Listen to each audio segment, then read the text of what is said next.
नमस्कार, मैं हूं नीलू। तो देखिए, गाजा में अब इजरायली बंधकों को रिहा कराना जल्द शुरू कर दिया जाएगा। यानी कि जो हमास है वो बंधकों को रिहा करना अब बहुत जल्द शुरू कर देंगे, क्योंकि पहले फेज की जो बातचीत थी वो सकारात्मक रही है। अब बंधक छोड़ने पर मुहर लग गई, यानी साइन हो चुका है। लेकिन क्या इसी बीच कहा यह जा रहा है कि जो प्लान नेतन्याहू या इजराइल ने बनाया था, क्या वो सब गजा प्लान को लेकर फेल होता नजर आ रहा है? बातचीत आज इसी पर होगी। मयंक मेरे साथ है। मयंक, कहा यह जा रहा है कि ठीक है, एक सकारात्मक पहलू देखने को मिला जब इजरायली नागरिकों जो बंधक है उनको छोड़े जाने की बात हो रही है, बहुत जल्द उन्हें रिहा करा दिया जाएगा। लेकिन जो प्लान नेतन्याहू ने बनाया था, उनको लग रहा था कि शायद इस गजा प्लान पर हमास तैयार ना हो या बात आगे ना बढ़े और उसके बाद वो जो चाह रहे थे वो हो। लेकिन आपको लगता है कि अब उनका ये जो पूरा प्लान था, मंसूबा था, वो फेल हो रहा है इसमें? देखिए, इसमें दो तीन बातें हैं। सबसे पहली बात तो ये है कि गजा को लेकर जो डील है, इस डील के मुताबिक बंधक छोड़े जाने हैं। बात नंबर एक। बात नंबर दो, इजराइल की फोर्सेस जो हैं, येलो लाइन जो एक लाइन तय की गई थी, वहां तक पीछे आ जाएंगी। अब ये जो बात है कि इजराइल की फोर्सेस गजा से पीछे आएंगी, वापस मार्च करेंगी, ये जो पॉइंट है, इसको लेकर जो है काफ़ी ज़्यादा चर्चाएं हैं सोशल मीडिया में। और विदेश नीति के जो जानकार हैं वो ये बताते हैं, उनका कई लोगों का ये मानना है कि ये इजराइल का जो एक बड़ा प्लान था गजा को लेकर, कि गजा से फिलिस्तीनियों को हटा दिया जाए, गजा में जो है वो बड़े क्षेत्र में इजराइल की सेना का कब्जा हो, हमास को पूरी तरह से खत्म कर दिया जाए। ये सब प्लान जो थे, ये फिलहाल इस डील के चलते फेल होते दिखाई दे रहे हैं। देखिए, ये जो प्लान है, जो अभी जिसको लेकर सहमति बनी है, साइन हो गए हैं, जो डोनाल्ड ट्रंप ने अनाउंसमेंट किया है, हालांकि इसको लेकर भी बड़े सारे संशय बने हुए हैं, दोनों साइड से बने हुए हैं। हमास की तरफ से भी बने हुए हैं और अरबियन जो कंट्रीज हैं उनकी तरफ से भी है, इजराइल की तरफ से भी है। तो ये डील कोई अभी ऐसी डील नहीं है जो एकदम फाइनल हो गई हो, या इसने कोई गजा की पिक्चर साफ कर दी हो, या कोई शांति ही होने वाली है, ऐसा कुछ नहीं है। ये अभी एक पहले दौर की डील है। अभी बड़े बड़े मुद्दे एड्रेस होने बाकी हैं कि क्या हमास हथियार छोड़ने के लिए राजी होगा, क्या गजा के एडमिनिस्ट्रेशन में हमास की भूमिका होगी, जो नई गवर्नमेंट बनेगी वहाँ पे जो नया कमेटी बनेगी जो एडमिनिस्ट्रेशन संभालेगी, वो कब तक वहाँ रूल करेगी, क्या वहाँ इलेक्शंस करवाए जाएंगे, जैसा कामेनी साहब कह रहे हैं कि वहाँ लोगों का जनमत संग्रह होना चाहिए।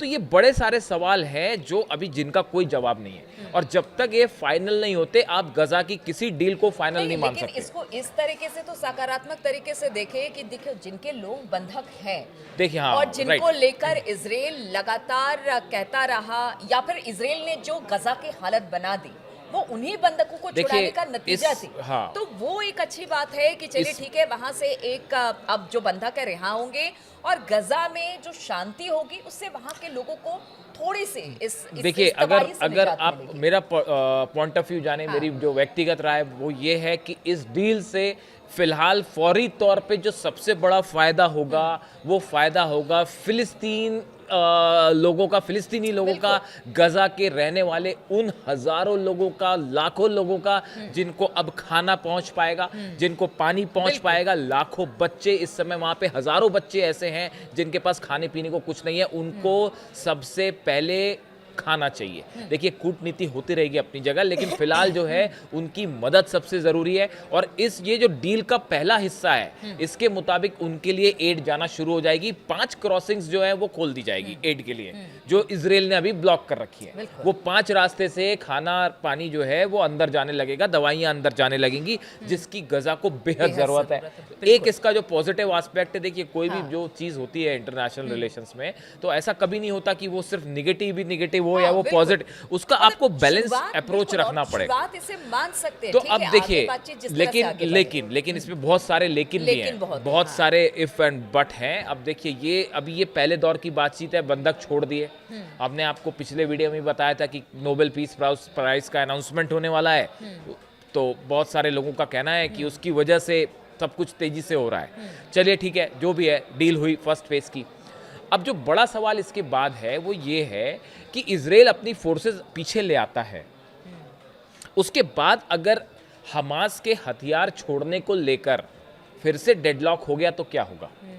अगर हमास ने मना कर दिया कि साहब हम हथियार नहीं छोड़ेंगे, अभी तो वो बंधक छोड़ने के लिए राजी है, वो इस बात के लिए राजी नहीं है कि हम हथियार छोड़ देंगे। हमास की तरफ से ये भी नहीं कहा गया कि हम जो है वो गजा से एडमिनिस्ट्रेशन में हमारा कोई रोल नहीं होगा। क्योंकि उस पे तो अभी बातचीत हुई अभी भी तो बाकी है। फौरी पहले फेज की बात हुई है जिसमें कहा है कि हम बंधक छोड़ते हैं, आप फोर्स वापस मंगवाइए।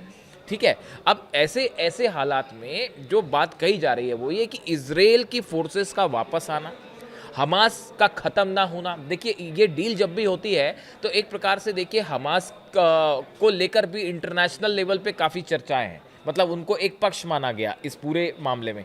तो जो हमास को ख़त्म करने वाली बात थी कि हम एयर स्ट्राइक्स करके बातचीत या आप कर रहे हो उनसे, हाँ, लेकिन बातचीत फिर कर- भी आप उनको खत्म करके या वो- फिर जो वो एक बॉडी बनानी है उससे उनको बेदखल देखिए करके ये आप नहीं हो पाया। कैसे कर आप पाएंगे? हमास को जो खत्म करने का एजेंडा था वो नहीं हो पाया, हाँ। गजा में कब्जा करने का जो एजेंडा था वो नहीं हो पाया, फिलिस्तीनियों को हटाने वाला एजेंडा था वो नहीं हो पाया।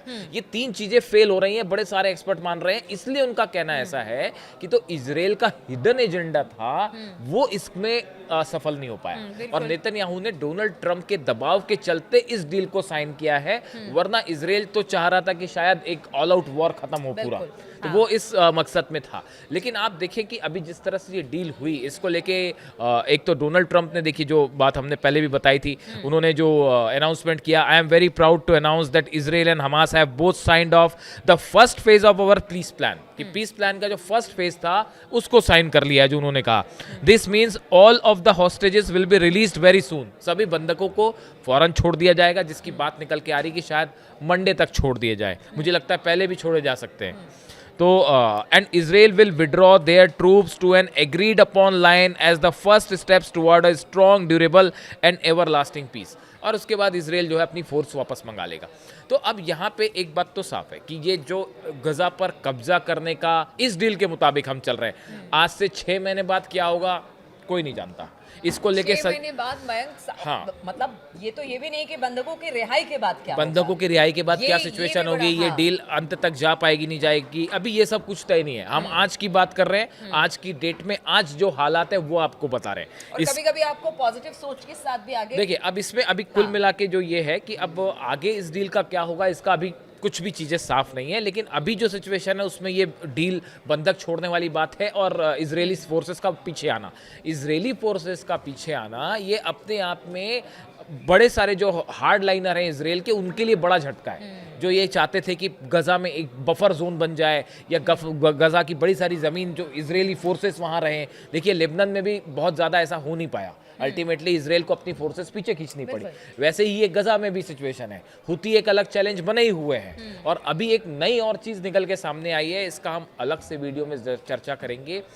ईरान को लेके डोनाल्ड ट्रंप ने बड़ी बातें कही है, उन्होंने बड़े संकेत दिए हैं कि गजा डील के बाद ईरान के साथ भी क्या कोई डील हो सकती है। देखिए हम आपको पिछले 3 वीडियो से लगातार कह रहे थे कि इस डील में बैक चैनल से ईरान भी इन्वॉल्व है, बैक चैनल से जो है वो रशिया भी इन्वॉल्व है, और ये दोनों को हमास और इजराइल के बीच में जो पिछली बात हुई फ़ोन पे पुतिन की नेतन्याहू से, मुझे लगता है कि इस फोन टॉक के बाद इजराइल ने अपना स्टैंड जरा सॉफ्ट किया इस पूरी डील को लेकर, ऐसा लगता है। तो बैक चैनल से ईरान भी इन्वॉल्व है इसमें, और कभी-कभी समय की डिमांड भी होती है, आपको सॉफ्ट करनी पड़ती लेकिन है। एक देखिए एक पॉइंट ऑफ व्यू ये भी कह रहा है कि अगर इजराइल की फोर्सेस गजा से बाहर आ जाती हैं तो ईरान या हमास, जो अक्सर हम देखते हैं कि एक ही पॉइंट ऑफ व्यू रखते हैं, ये एक प्रकार से इनकी एक आप कह लें कि एक प्रकार से जीती, कुछ लोग इसको जीत भी मान रहे हैं, कह रहे हैं ऐसा है कुछ लोगों का, मतलब ये कोई हम अपनी राय नहीं बता रहे, कुछ एक्सपर्ट्स हैं उनका ये कहना है कि भाई अगर इजराइल की फोर्स गजा से बाहर आती है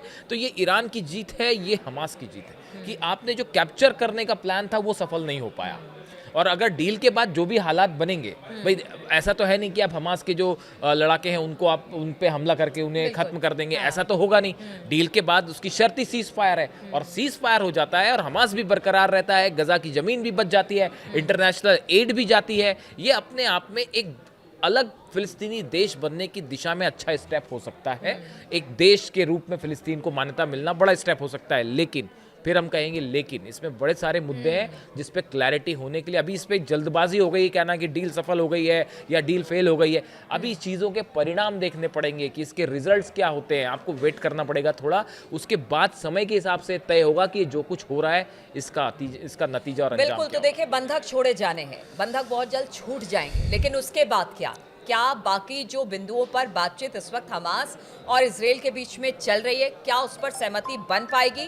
क्या हमास हथियार छोड़ेगा? और अगर हमास हथियार छोड़ता है तो ये भी कहा जा रहा है कि ऐसा ना हो कि कहीं उसका खात्मा करने के लिए एक बार फिर से इजराइल आगे आ जाए। बहुत सारे ऐसे लेकिन किंतु परंतु हैं, लेकिन इसका होगा क्या, इसके लिए वेट करना पड़ेगा, इस पर स्थिति पर नजर बनानी होगी और फिर देखना होगा कि इस पर क्या होता है। वो तमाम अपडेट्स लेकर हम आपके पास जरूर आएंगे, चर्चा इस पर जरूर करेंगे। फिलहाल बहुत बहुत शुक्रिया आप सभी का हमारे साथ इस चर्चा में शामिल होने के लिए।